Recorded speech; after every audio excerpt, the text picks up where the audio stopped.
Assalamualaikum warahmatullahi wabarakatuh. Kali ini saya akan menjelaskan tentang ekspektasi satu poba acak part yang ke-6.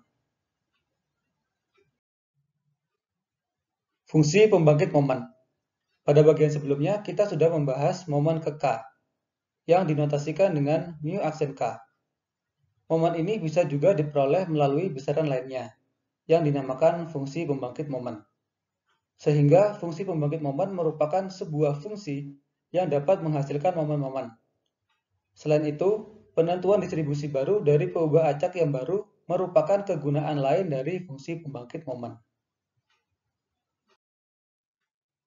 Definisi 6.14. Fungsi pembangkit momen. Jika X adalah poba acak, baik diskrit maupun kontinu, maka fungsi pembangkit momen dari X dinotasikan dengan mxt, didefinisikan sebagai fungsi pembangkit momen dari X sama dengan ekspektasi epsilon pangkat Tx. Untuk min H kurang dari T kurang dari H, dan H lebih besar dari 0. Definisi 6.15. Fungsi pembangkit momen diskrit. Jika X adalah poba acak diskrit, dan Px adalah nilai fungsi peluang dari X di X, maka fungsi pembangkit momen dari X didefinisikan sebagai fungsi pembangkit momen dari X sama dengan sigma X epsilon pangkat Tx dikali Px. Definisi 6.16. Fungsi pembangkit momen kontinu. Jika X adalah poba acak kontinu dan Fx adalah nilai fungsi densitas dari X di X, maka fungsi pembangkit momen dari X didefinisikan sebagai fungsi pembangkit momen dari X sama dengan integral dari min ta hingga ke ta hingga epsilon pangkat Tx dikali Fx dx. Dalil 6.5. Penurunan momen dari fungsi pembangkit momen. Jika X adalah peubah acak baik diskrit maupun kontinu, dan M indeks Xt adalah fungsi pembangkit momennya, maka M pangkat R indeks X T, di mana T sama dengan 0, sama dengan mu R aksen.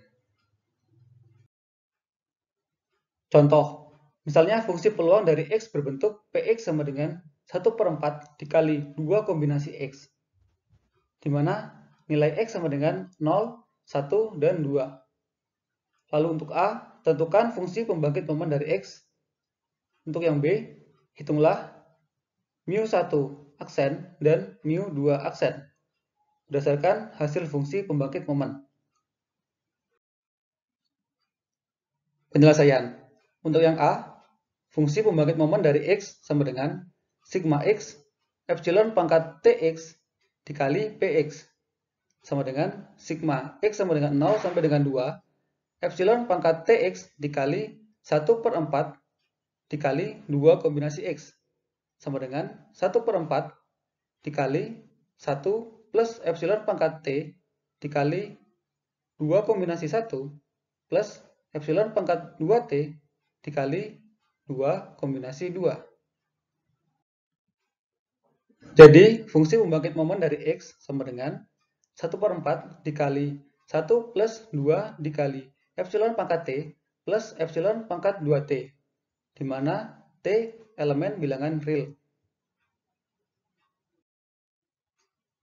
Untuk yang B, yang pertama, untuk mu1 aksen sama dengan M aksen indeks X T, di mana T sama dengan 0, sama dengan 1/4 dikali 2 dikali epsilon pangkat T plus 2 dikali epsilon pangkat 2T, di mana T sama dengan 0, sama dengan 1/4 dikali 2 plus 2. Mu1 aksen sama dengan 1.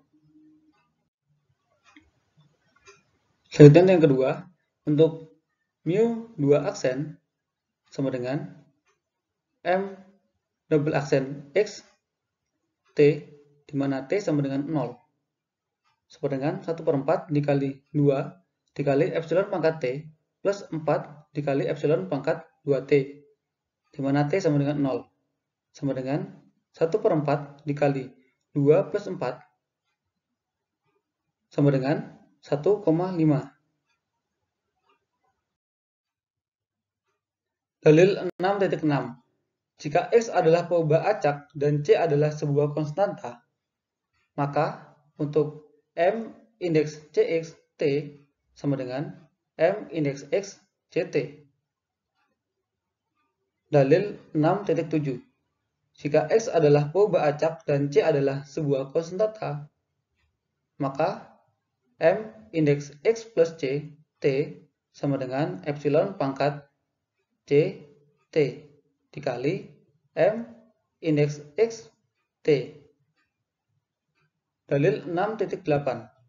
Jika X adalah perubahan acak, sedangkan A dan B adalah dua buah konstanta, maka untuk M indeks X plus A per B T sama dengan epsilon pangkat AT per B dikali M indeks X T per B.